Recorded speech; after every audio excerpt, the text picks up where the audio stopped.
Hi, everyone. Welcome back to the Let's Talk Yoga podcast. A few months ago, sometime in May, when I had started to think about doing this podcast, I actually made a wish list of guests to have on the podcast. You've already heard interviews with some of them, but there was another name on this list, Judith Hanson Lasater. And that's who I talked to this week. She's been one of my more favorite modern yoga teachers. She packs so much wisdom into everything that she offers. And she just released a new book called The Yoga Myths. And we talk about that book as well as other topics in today's episode. So I'm not going to keep you away from it for much longer. I hope you enjoy this interview, and I'll see you on the other side. Hi, my name is Arundhati, and you're listening to the Let's Talk Yoga podcast. I'm an ex-Bollywood dancer turned yoga and wellness educator. I've built a six-figure business as an immigrant, woman of color yoga teacher with no business background, no handstands, pure instinct, and the free information found on Google. If you love doing yoga and you dream of teaching it someday, this podcast is for you. We go over everything from doing and teaching yoga to scaling a small business, living a modern yoga lifestyle, and so much more. You'll find interesting, fun, raw conversations along with some tips, tricks, strategies, and insights in this podcast. So grab your cup of chai and let's jump in. Hi, Judith. Welcome to the Let's Talk Yoga podcast. I'm so excited to connect with you today. Thank you so much for having me. I've been looking forward to a chance to sit down and talk about yoga with someone in a one-to-one conversation. So I'm looking forward to this. So before we jump into your new book and talking about it, I just wanted to ask you, how are things in San Francisco right now? I mean, the images we saw of the wildfires, they were horrific. Are things better now? Things are a lot better because what happened a week ago Wednesday was we had the winds coming from the north. The fires are all quite a bit north of here. We're not in danger of the fire. So the wind was blowing from the north toward the south. And then the fog, which we have in the summer, we're just about out of our foggy season, came over the top of it. And so it turned the sky orange. And it was very dark. At 8 in the morning, you had to use all the lights in your house to see to cook or work on your computer or anything. And it looked like Armageddon, if you know that, like from the Bible, like the end of the world. And the air quality index was close to 200. It needs to be under 50. So it was quite bad. Then the weekend came and the wind shifted. And our normal winds come off the ocean on the west and blow toward the east. So we had beautiful blue skies, slightly cool in the air quality index 9 or 10. So things are definitely much better. It's a little bit up today, but last I checked, it was still under 50. So thank you. Things are getting better. And I just offer all prayers and blessings to the people who are fighting these fires and who have been the victims of losing their homes and those who lost their life. It's a horrible thing. Mm-hmm. It is. We had wildfires here in Washington too, and we also had the Oregon fire smoke blowing over. So for about 6 days, it wasn't as bad as what you saw up in San Francisco. For about 6 days, we had like the air quality index about 200. Everything shut, stay inside. It was really, I mean, we're living in some crazy times. But I'm really glad that you're safe and things are getting better right now. And as a yoga teacher myself, Judith, I've admired your work for years. And I'm so excited that I got to read your new book, The Yoga Myths. The tagline or the cover of this book says, "What you need to learn and unlearn for a safe and healthy yoga practice." I wanted to ask you, what inspired you to write this book? Was there a particular incident or a moment in time that kind of triggered the idea of this book? I have been practicing yoga myself almost 50 years and teaching.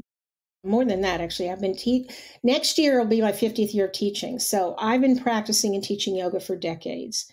And I've been fortunate enough to be invited to travel to a lot of wonderful places, met incredible people, almost every state of the union. I'm just missing 3, I think, and all over the world, every continent except Antarctica. So I've seen a lot of yoga classes, a lot of them in India that I participated in and watched, and then all over different cultures, different states of the union. And I was seeing these ideas about how the body should be used, how it should be placed, what it should be told, that did not jive, did not correlate with what I learned from my own practice and from becoming a physical therapist. I went to physical therapy school after I started teaching. I started teaching after I'd been taking classes for 10 months. There were no teacher trainings, very few. They were, really, you went to live in an ashram to take them. So there wasn't a profession, quote unquote, of independent yoga teachers like I assume you are, and I certainly am. And I taught for, 4 or 5 months. And I realized more and more, I don't know, I'm telling other people how to move their bodies. And I really don't understand that. So I went back to physical school, and I was already out of college with a master's degree in an unrelated field. And I became a physical therapist. And then I also took a PhD in East-West psychology because I wanted to dig a very deep well. So, in this yoga, this was it for me. I took one class, got up the next day and did it. I meditated, I did yoga, I did pranayama, whatever I did. It was more to me like a recognition. And it all came so easily, that the Sanskrit words, the philosophy, I spontaneously became a vegetarian as part of my practice. I mean, the whole thing was, at last I'm home. There is someone who understands that movement is sacred. So this is my approach. This is because it's about my life. My life and my yoga are constantly dancing. It's not just something I do on Wednesday in a yoga class. It's about the deepest fibers of my being. And I just noticed that a lot of people were hearing things about what to do with their body that did not make sense to me, as I said, from my own practice, but what I had learned in physical therapy school, and continue to study anatomy and kinesiology. Kinesis is the word for movement. And so I had this desire for a long time to write about it. And, I like to say the book found me, the time found me. It suddenly was the right time to do it. So that's why I did it. This is your 10th book, correct? Yes, ma'am. Oh, okay. Yeah. I wanted to add a quick note there. I recently read your Living Yoga book. In fact, Living Your Yoga book. And it was part of our book club at the studio as well. You've always, according to me, right, you've always been one of those teachers who strikes a beautiful balance between the physical practice, like the asana part, as well as the yamas, the niyamas, the philosophy of yoga. And this comes across really well in your books, in your trainings. Was it easy for you to just start living your yoga? Because that's a missing component in, I think, at least modern yoga. Was it easy for you, or did you do anything special or different, Judith? That's what I'm trying to ask. Well, I have 2 examples. As you've read my books, I love to tell stories because I think people can relate to them, and it's very connecting. And teachers, since time began, all kinds of teachers have used stories to entice the mind and open the heart of their students. So the very first conscious thought I had was very early on I wasn't even teaching yet. And I had a wonderful job, part-time job at the Y, where I took free yoga classes, and had just gotten a little Volkswagen bug. And I remember this day so clearly. It's Friday, and I was done with my work for the week, and I had the weekend, and I was young and full of energy, and I was driving my new little cute Volkswagen home. It was autumn, and the sky was was a bright blue, and the air had that warmth to it. The light had a sunny warmth. It was that sort of dusky, yellowy feeling of autumn, if you know what I mean. And I was in a really bad mood. So I was driving along and I was sort of scowling and like, meh. And all of a sudden, like a lightning bolt, this thought arose in my mind. Actually, there's nothing wrong. It's just your thought. And I just started laughing. It was almost like a Rinzai Zen moment that I got, that my thought shaped my reality. And that was a real bridge into that connection. The second one that cemented it was a few years later when I was in labor with my first child. And I was the kind of woman who wanted to, would have been happy to go out in the backyard and squat down under a tree and have my baby. I mean, I was not, I was on that end of the continuum. But I was in the hospital and I had a long labor, and they took an x-ray and they said your pelvic outlet, which is the baby can come down into your pelvis, but your pelvis is wider at the top. It's too narrow at the bottom. This was my bone structure. This is called cephalic pelvic disproportion. And this is a nice big baby. And he can't get out. We didn't know it was a he did. And so we need to do a cesarean birth. I always call it cesarean birth, not cesarean section, cesarean birth. And I had another one of those Rinzai moments, those flash moments. And I thought, I was very disappointed. And I thought I could act out of that. I could create disconnection with the people who are there to help me. I could make this a terrible experience, or I can shift and I can think of labor and I can think of this decision as a difficult asana. And I can approach it like that, so that the labor and the decision to agree to the cesarean birth, which was disappointing, I had the exact word in my brain: this is just another asana God is giving you. And what do? You let go, you open your heart, you breathe, you focus. And those two moments really stick out in my memory as making that connection. And soon it was so embedded in me that I almost don't understand how people don't see that. So true. That's really powerful there, Judith, because I feel like often sometimes we miss the point with asana, right? We get so caught up in alignment and just being in the physical practice that we miss some of the best gifts that yoga has to offer. So thank you for sharing that. I always wondered, was it easy for you to connect with the living side of yoga? How did you do it? So I'm really glad you clarified that. Thank you. I'd like to add something else right here, if I may. Yes, please. One of the first things when we start to study Patanjali, for example, Yoga Sutra, there's many sutra to study, but there's the yamas and the niyamas.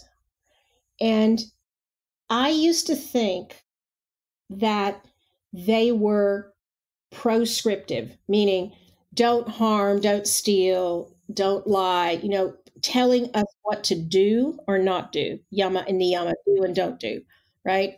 Restrict yama or don't restrict niyama. Like we in the West, we often say the 10 Commandments in Christian tradition. It's the 10 Commandments of yoga. It's a shorthand way of explaining it to people in the West. And I used to think that that's what those were. This is what you're supposed to do. These are the rules. But I don't think that anymore. And I would love to hear your opinion on this. I think of them now as descriptive. They describe what it integrates and how an integrated person lives. An integrated person doesn't harm.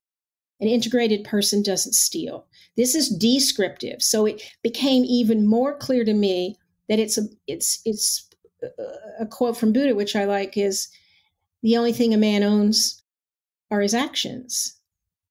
So to act in a way, how can I sit in front of you in a yoga class and talk to you about non-stealing and then not report my income from what I make teaching yoga. Because a lot of it's in cash in classes. And for a long time, it was usually cash. There weren't credit cards when I first started really use. And so that has really helped me when I have thought about the yamas and the niyamas as a descriptive, painting a picture of what an integrated person does in his or her life. What do you think? So one of my teachers long ago had said, we had this discussion of are these rules? And he had said something that I remember till date. He said, these are suggestions. This is a path that you can opt to walk on. And honestly, if you fall off and it's not perfect, it's okay. Just move on, go to the next day, the next moment, and try again. It's not about perfection when it comes to the yamas and niyamas. It's more about trying to do them imperfectly is better than trying to not do them at all.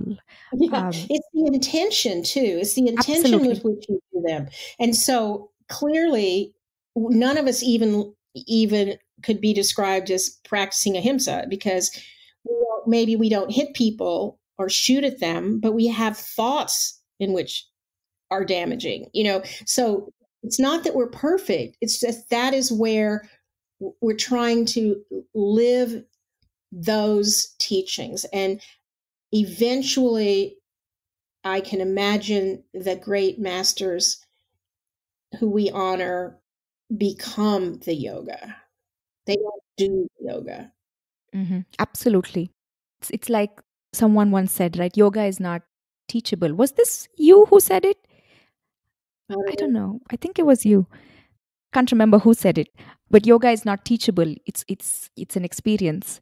Yes, exactly. What we do is, Amin said something like that. What we do as yoga teachers is we create an environment in which people have the opportunity to learn yoga if they want to. Mm-hmm.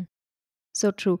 So, how should one approach your new book?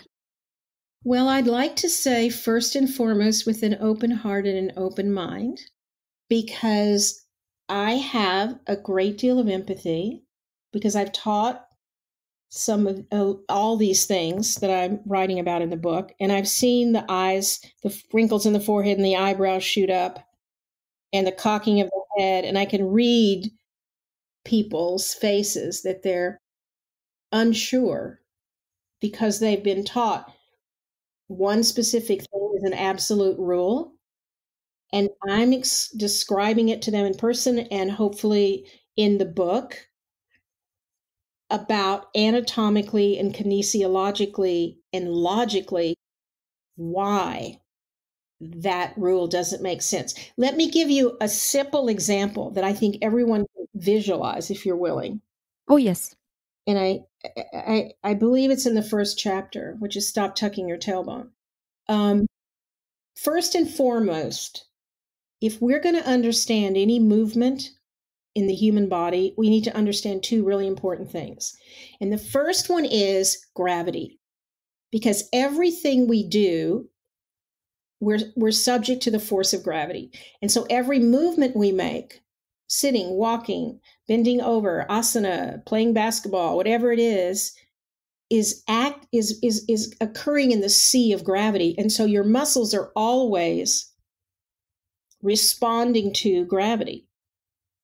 And that's a very important thing to understand movement. The second thing is, I don't believe it helps us as yoga teachers just to know where the deltoid muscle is, unless we understand how it works in harmony with other muscles to create movement. So movement is not one instrument playing, it's an orchestra. So movement is many different muscles coming in, dropping out, play just like instruments in an orchestra. You hear the violins and then you hear the drums and then they blend together and then you hear the flutes come in, the woodwinds. It blends together to make the music. And not everyone's playing all the time. And it's rarely a solo. I mean, an orchestra by definition is not a solo, although sometimes there's a few measures that are a solo. So what we want to understand as yoga teachers is not just the muscles, which I call the letters. We want to understand how to put them together to make movements and words. And then, and only then, can we write the sentences of therapeutics. If we don't understand the structure, we can't understand the healthy movement. If we don't understand what healthy shoulder movement is, we can never understand how to help someone whose shoulder isn't doing that. So if you can imagine looking at someone in Tadasana, mountain pose, standing up, and looking at them from the side. Now look at them in your mind from the knee down. Where does the shin bone come into the foot? At the ankle. At the back, at the ankle. And the ankle is, in large part, the support that happens there is through a big bone called the talus and another one called the calcaneus, which is an arch bone you can feel. It's like a heel bone. All right, these are heavy, strong bones. And then you have the tarsals, little bones, and the metatarsals and the phalanges. They're long, slender bones. So when we look at it as an architect, where weight bearing is happening is through the back third of the foot. But we tell people to put their weight on all four corners. Does not make sense when you look at the actual structure, because structure and function are intimately entwined. Like that Yab statue of the male deity and the female deity, they're, so entwined in India. So if we look at what the structure is, it tells us what the function is. That the weight is to be borne 2/3 on the back part of the foot and 1/3 on the part where there's slender bones and the arches, the ability to come on the toes and push yourself off in walking and running, whatever. Does it make sense? It does make sense. It's like that triangle that you see at the base of the foot between big toe mound, little toe mound, and at the center of the heel, right? So yeah, no, it makes sense. It actually is really important for, I think, yoga teachers to understand how the feet work, because your feet are your foundation for everything. So yes, it does make sense. Thank you for that. And so that's the kind of thing I talk about in the book. Mm-hmm. And speaking of the book, was there a particular myth or that was probably more challenging than the others to debunk? Well, I debunk them easily in my mind. I'm not sure how easy they are to well, I don't want to even use the word debunk in your mind or any student or reader or teacher's mind, because my approach is I want to offer you what I know in a way, and show you why I say it, and then you pick it up and run with it. If you like it, if it works for you, if it feels right in your body. I'm not trying to force it on anyone. So I think probably if I could slightly change your question. Absolutely, go for it. So, definitely the breathing one is pretty important, that there's no lungs in the belly. And so there is no such thing as abdominal breath. And you need to use the rib cage. That's because, and that 60% of the lungs are in the back body. So it's about opening the back bodies. And you know what? The COVID doctors are finding for people with respiratory distress who are able to, they turn them over and lie them on their stomach so that they can access the back lungs better because their lung function is so limited. Interesting. So, yeah, interesting. So, but I probably, if I had to choose one, I'm trying to choose one of your children, you can't choose. You don't have to choose one if there's none that comes to your mind. No. It's probably the tailbone thing. Okay. Touching the tailbone in standing does exactly the opposite of what you usually hear in a yoga class to the body. Now, there are poses when I tell people to tuck the tailbone, but that's in a different relationship to gravity.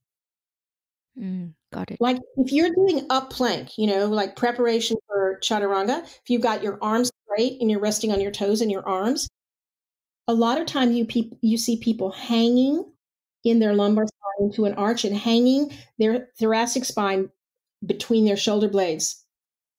And they need to tuck the tailbone and lift up. So try this. You can try this with me. Will you try this right now while we're having this? Oh, yes, I can. Put your arms straight out in front of you. So 90 degrees. So you're looking at your hands like you're going to just straight out from your shoulder, not, in 90 degrees. So you're not all the way up and you're not all the way down. You're right parallel to the floor. Okay. Now, if you want to push Ganesha the elephant and you think of pushing your breastbone forward now and you try to push Ganesha, you have no power in that movement. Yes, absolutely none. Keep your hands in the same direction. Now move your shoulder blades toward your hand and draw your mid thoracic between your shoulder blades back. Now push Ganesha. And now he's moving really far. Yeah. Now you have a lot of oomph. Because you recruited the abdominals as stabilizers in your inflection. And you can only use the abdominals as stabilizers when you are in flexion. So when you're in that position with gravity coming down in up plank position, with gravity coming down on your head and your thorax and your waist and your buttocks and your thighs and your everything, you need a lot of stability. You recruit the abs and you tuck the tailbone. You go into slight flexion and you lift the thoracic spine up out of the shoulder socket so you don't hang in the shoulder sockets. So, but when you're standing up, it's a completely different relationship to gravity. You don't need a lot of abdominal stabilization. You need some. But when you're standing up and you tuck your tailbone, you lose the abs. They let go in this position. So that's a hard one for a lot of people to get. And I show it, my daughter and I, Lizzie Lasater, have made a course on Yoga Myths, which is just coming out right now. And if I could just say, if you want to find me, just go to www.judith.yoga. Judith.yoga. And we show this. It's very clear that tucking the tailbone creates a lot of things in your body that you probably don't realize, and probably if you did, you wouldn't want. It's one of the hardest things to teach, like the drop of the tail. I've been in classes years ago where I've been actually taught that completely tuck your tail, where you take that lumbar curve away. And I'm like, oh, that just feels so terrible. Why would you do that? So yeah, I'm glad you mentioned that. And in the book, you've said, this is one of the things that comes to my mind actually when I think of this new book. The pelvis is everything. You like that topic? It's a great sentence. It is. And, it's literally when I think of this book, I'm like, hashtag the pelvis is everything. Why do you say this? Oh, so I get people interested like you. Well, there's so many reasons that I want us to be aware of the pelvis. So basically in standing, for example, in Tadasana, mountain pose, if your pelvis is balanced perfectly over your femoral heads, your thigh bones, then the likelihood of you having your normal lumbar curve, because there is some statistical variation over large populations, so everyone's got their own amount of lumbar curve, you're likely to have the one that's most appropriate for your body.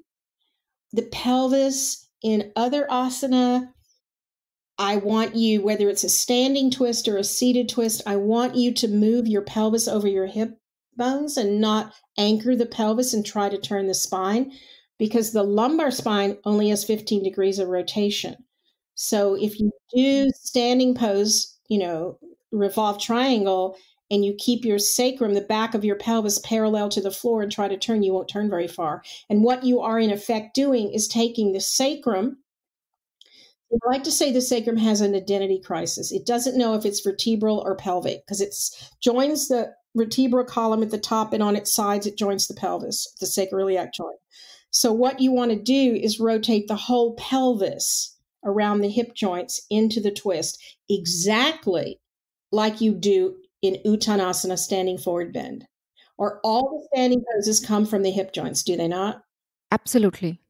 So there's those kind of reasons, but then there's what goes on in the pelvis. The pelvis is a very messy place. The pelvis has emotions. There are in the abdomen, there are neurological sites that respond to the same neurotransmitters as the brain does.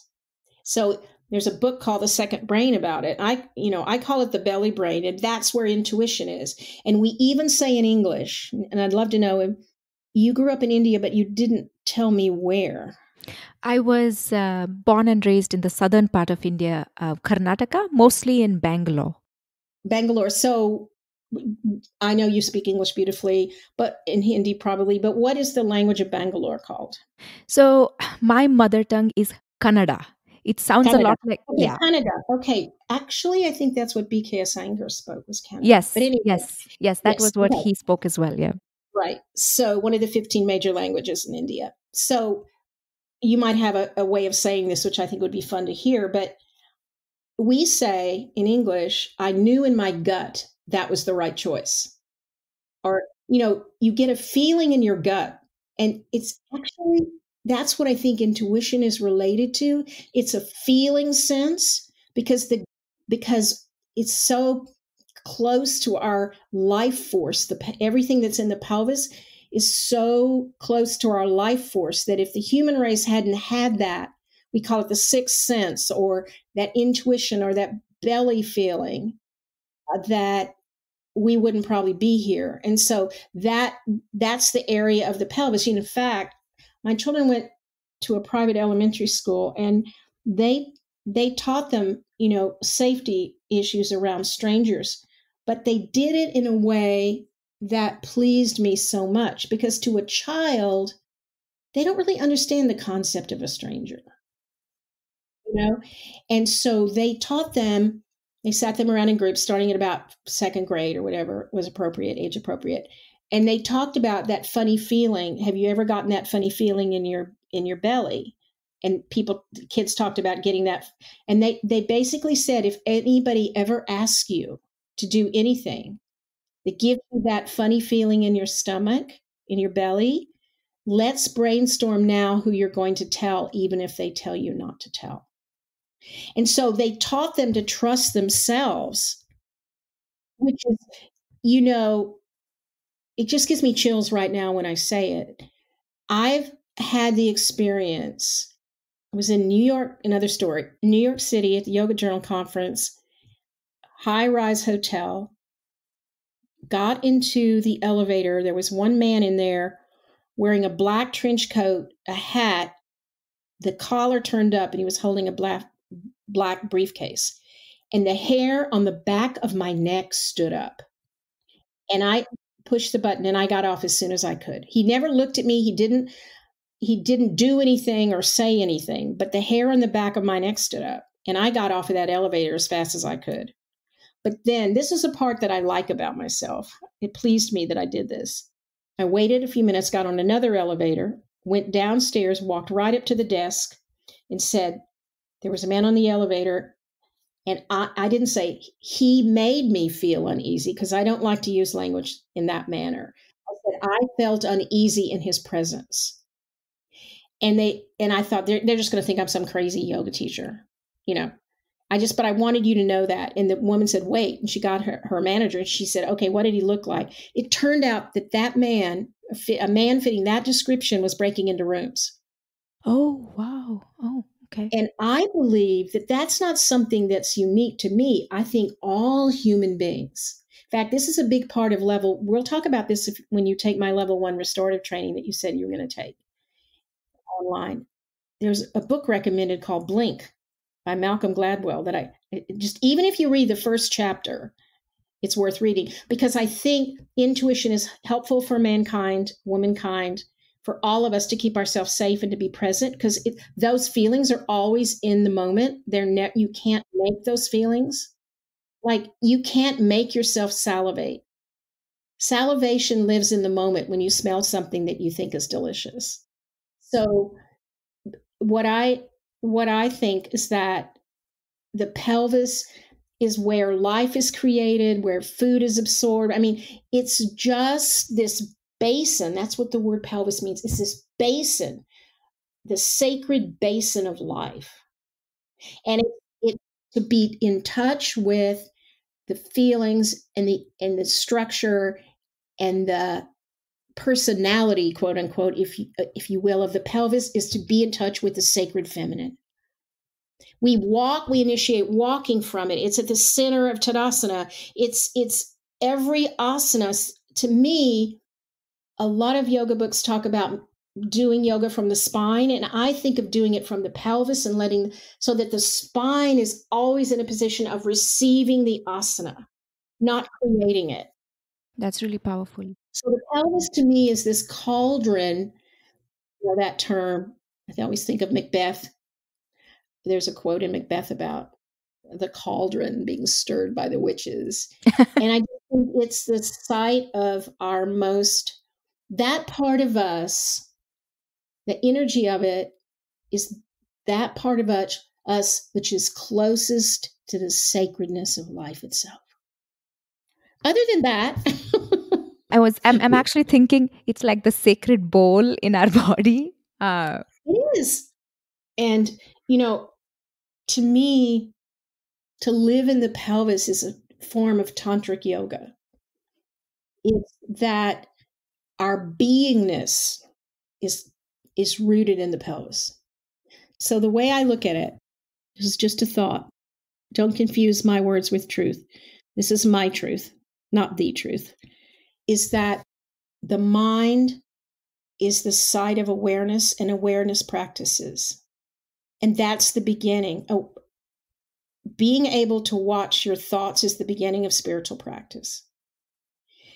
So then if we go down to the heart is the site of kindness, benevolence, and the fountain of compassion, which is bhakti yoga.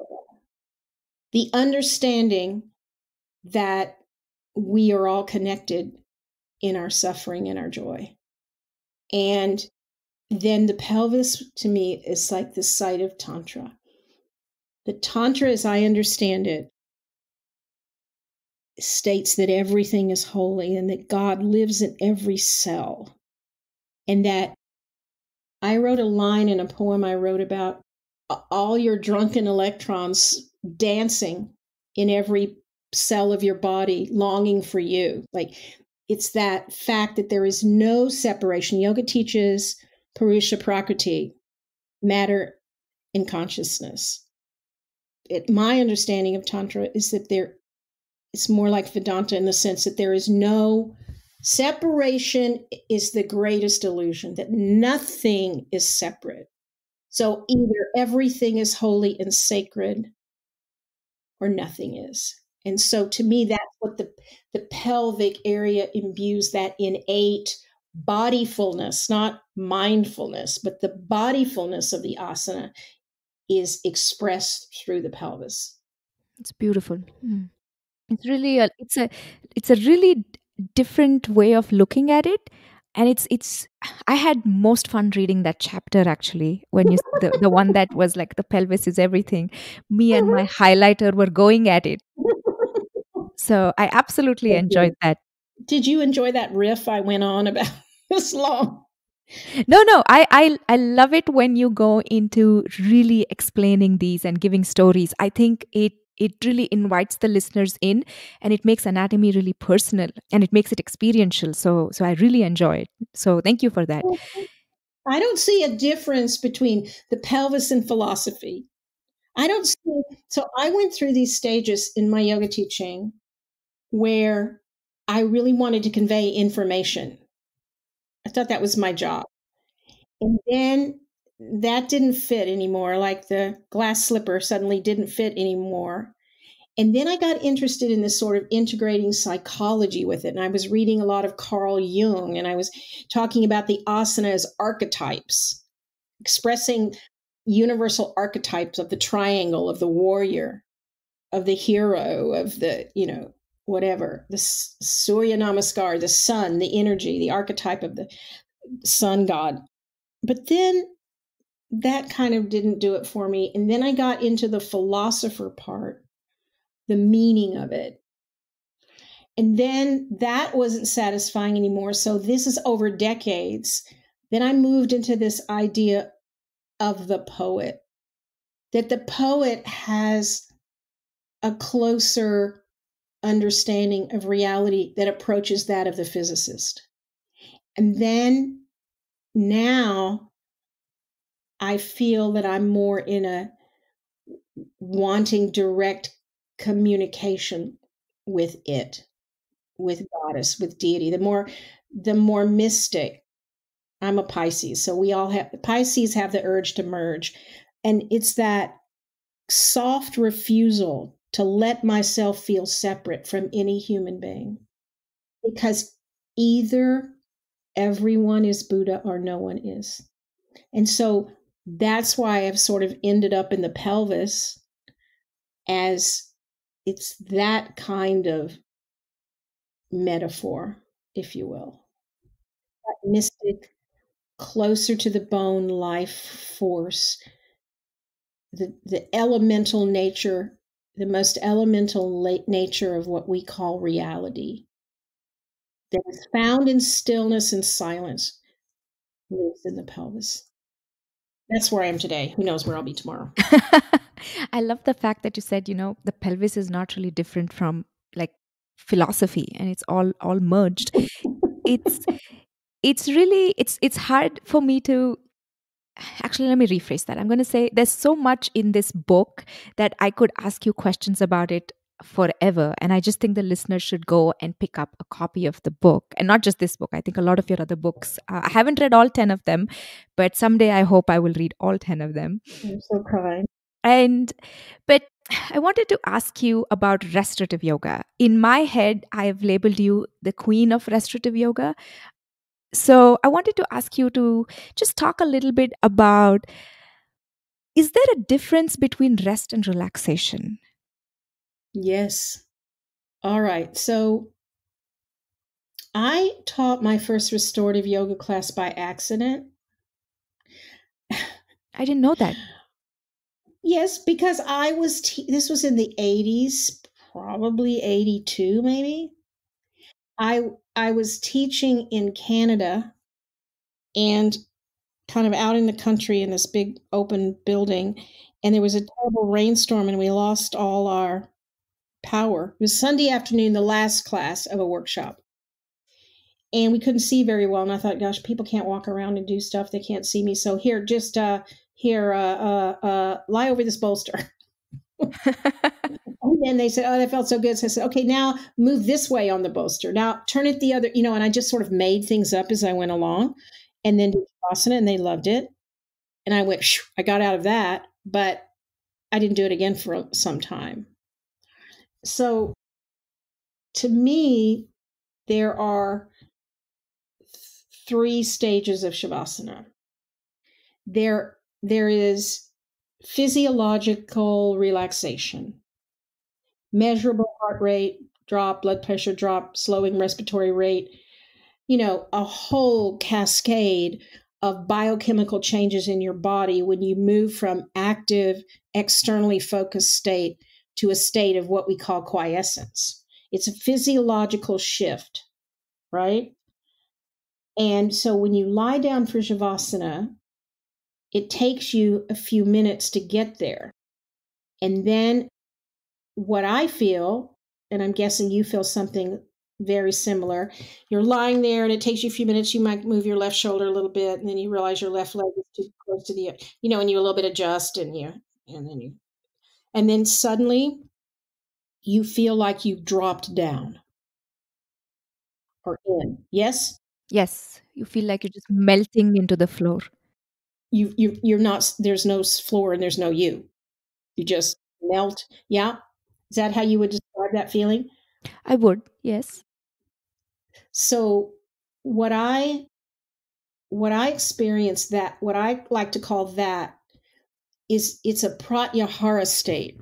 It's you're sucked in, or I'm sucked in, I feel this way, sucked into my center, and I am still aware of the sounds in the room, or maybe I hear a car go by outside, or my neighbor's kids playing a couple yards away, laughing, in the spring breeze.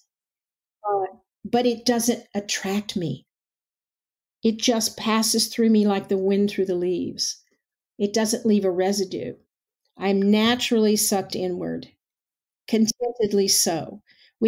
In my whole body, when I first lie down, I'm very aware of my right buttock, my left buttock, my right heel, my left heel, my arms on the side, the back of my, everything separately. But in this state, I just sort of have this heavy warmth and this great sense of vastness and spaciousness between my consciousness and the world. And that's a pratyahara state. And that is Shavasana. And it takes, to me, Shavasana and relaxation are distinct. Okay. Because a lot of people do a 5-minute Shavasana that I would argue is not a Shavasana because you haven't dropped down. And so it takes the average rested person about 15 minutes to get into that pratyahara state, if you can find a rested person. But then they drop into that state. And then I want them to stay 5 minutes. So I say Shavasana should be 20 minutes. So it gives you plenty of time, because I believe that state, that pratyahara state, that Shavasana state, is where physiological and emotional healing occur. And I can't prove this, except that I kind of can in a way, because I've been advisor on a number of National Institute of Health studies, and we did one on restorative yoga and diabetes. And we gave people restorative yoga 3 times a week. They came in and did it with a teacher in person. We gave them all the props too, which was great. And then they were supposed to do it twice a week on their own and do that. And then at the end, the outcome was mind-boggling.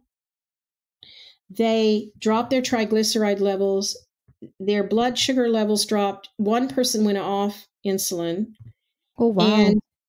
And the LDL cholesterol levels dropped significantly, statistically significantly. And the doctors were like, don't have to do aerobics exercise, because aerobic exercise also has some effects like that. They're just lying there. And I explained to them this way. The way I think of it is that when you are in that state, the metaphoric weight is taken off your body. And so the body's dharma is to find balance. It's like a ship trying to right itself all the time. And when you take the stress of it off, the anxiety of it off, because anxiety is reduced when you're relaxed. You cannot be anxious and relaxed at the same time. It's physically impossible. So when you're actually deeply relaxed, I think your immune system works better. I think your emotional state shifts. All kinds of things happen physically and emotionally, mentally, that help the body heal itself, because no doctor, no pill, no homeopathic, no psychic, no vitamin, no yoga pose, none of those, no acupuncture needle cures the body.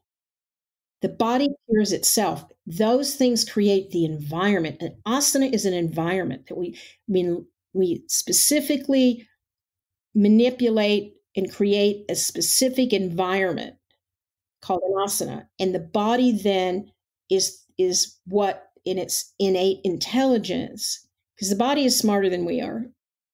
You could not walk across the room if you had to think about it consciously. It's too complicated. The body that figures it out and does it, bam, bam, bam.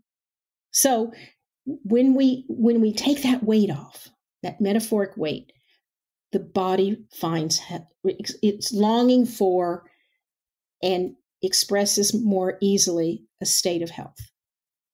So when we are still, and this is really hard for a lot of people these days, and I think part of the reason people can't be still in Shavasana, and they say to me, I can't lie there, I feel agitated. No.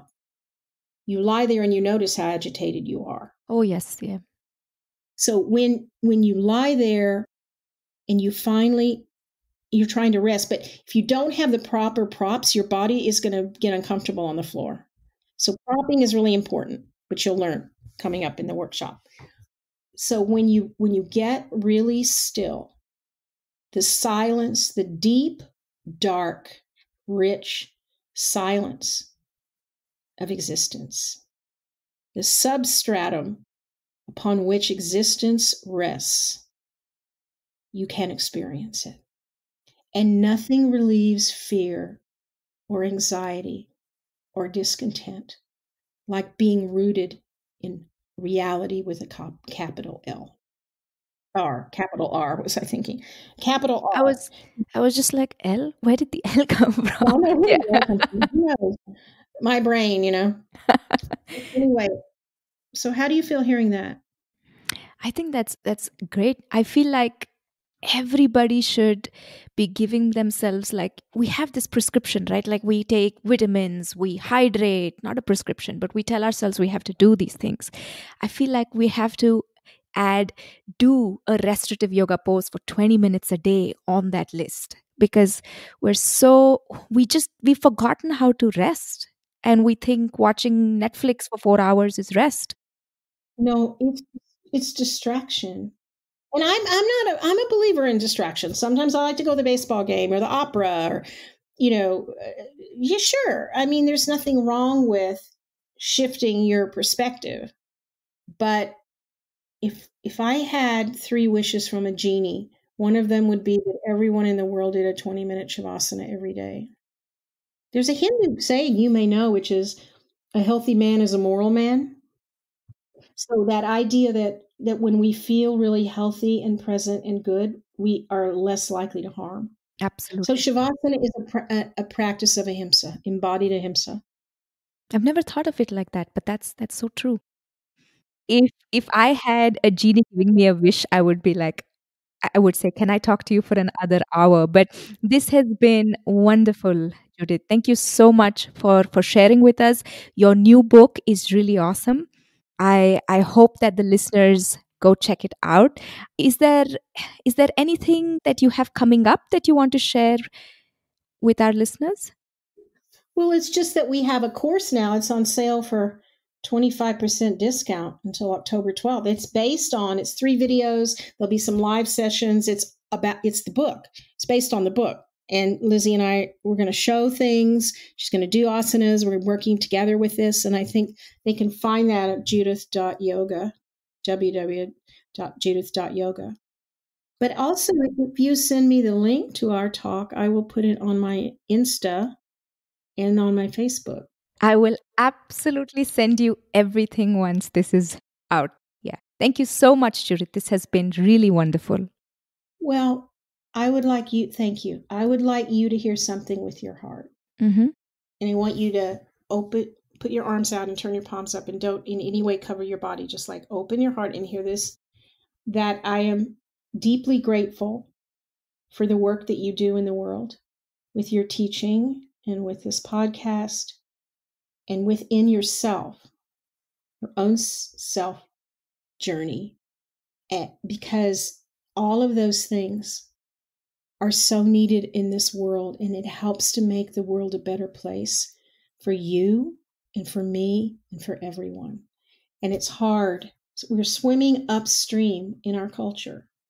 And I know the nights you go to teach and it's cold and it's raining and only 3 people show up, or, it's discouraging for all of us as yoga teachers many times. And we got all our props in the back and we're trying to carry them in without getting them wet. And we're all the ups and downs of running a studio and keeping a practice and a family and all the things that a lot of us have to do. And so I just want to take a minute to appreciate you for all those things that you do that are directly helping me, even if I don't know they're going on. So namaste. Thank you, Judith. Namaste. May we live like the lotus at home in the muddy water. Thank you so much for tuning in. As always, if you enjoy this podcast, please make sure to leave us a review on Apple Podcasts. We're still a new podcast, about maybe 7 weeks old by the time you're listening to this. So it really helps when you can drop us a kind review on Apple Podcasts. I'll talk to you soon. Until then, take care. Bye-bye.